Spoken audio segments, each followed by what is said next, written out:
Hi guys, good morning. Welcome back to ToK Today. My name's Daniel. So what do we know so far about the ToK exhibition? The results are back, the first set of results that we've ever had.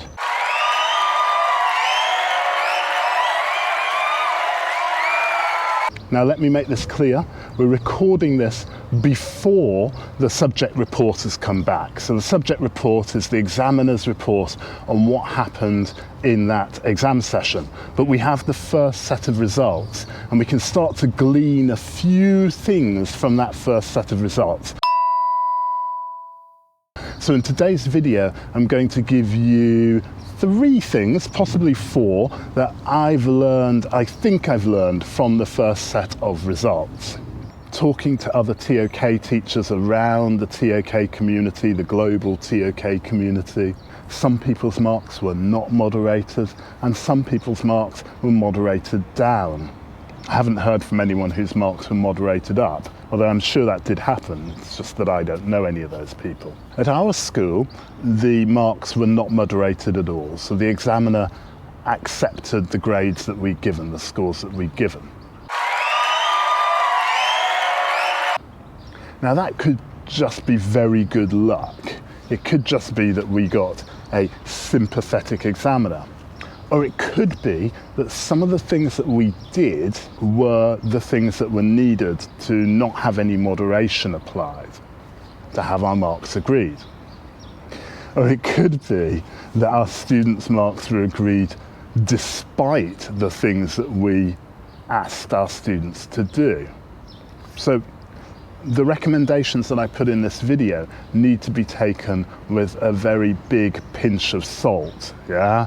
We don't want to make the confirmation bias error, thinking that A causes B when B actually happened regardless of A. So we need to sort of separate out the two. As I say, it's before the subject report came out, so we're just being super cautious, but we're trying to glean what we can from that first set of results. Early days. So with that big disclaimer of caution, let's move on to those recommendations. The first thing is the exemplars, which are on the teachers' support materials on the Programme Resource Centre, the PRC. Those of us who've been around IB for many years know that you need to treat those exemplars with caution. I've found, and many DP teachers have said the same thing, that what you see in the exemplars is often not what happens in the actual exam session. The exemplars seem to be a bit more generous. They tend to be a bit more generous than the grades that are given in the exam session. So be careful when looking at the exemplars. Okay, the second thing that I think I've learned is about defining the concepts which are in the IA prompt. So the exemplars don't have definitions of the key concepts. They don't have explicit definitions of the key concepts. The team that I worked with on our first exhibition, we thought they have to define the concepts to be able to unpack the arguments and specifically to be able to make the link between the object and the prompt. They have to define what they mean by those key concepts that are in the prompt. So we asked all of our students to do that. Now we were taking a bit of a risk. It's a risk, Daniel. The first of a few risks, because we were asking students to do something that we hadn't seen in the exemplar. But 3 of the 4 people in our ToK group are examiners, and we just sort of know that there's a sort of unseen set of knowledge between the rubric, the assessment rubric, and the actual application of that rubric by examiners. I say rubric, but I mean assessment instrument. So that was the next thing, was that we asked our students to define the key concepts at the beginning of their commentaries. the third thing that we found out about the ToK exhibition. The assessment rubric at the top end, it asks the students to explain the particular contribution of that specific item to the IA prompt, to the link to the IA prompt.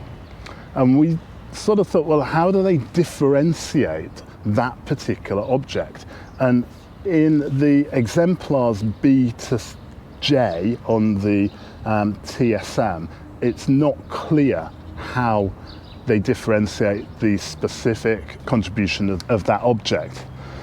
So what we asked our students to do was, before they chose their object, we asked them to come up with 3 perspectives on the IA prompt. So 3 different arguments coming from the IA prompt. And from those 3 different arguments, we asked them to select their object. We were taking a bit of a risk. It's a risk, Daniel. Because it doesn't say in the assessment rubric that they have to have 3 distinct arguments. We just thought it would make it easier for the students if they came up with those 3 arguments first, and then they chose the objects according to those arguments.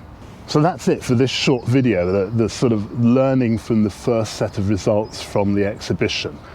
Number 1, treat the exemplars with caution. Number 2, make sure that the students define key terms at the beginning. And number 3, come up with the arguments on the prompt before they choose their object, and then use those arguments to justify the specific contribution of that object to the IA prompt. Using the assessment rubric terminology there, Daniel, very good. I'll come back to you once we have the subject report, and we'll sort of pick apart that subject report and interrogate what the meanings and the implications, good ToK word, implications are of the subject report for how we teach the exhibition going forwards. I hope that video is useful for you. If you like that or found it useful, please hit like. If you want to get more content like this, then hit subscribe.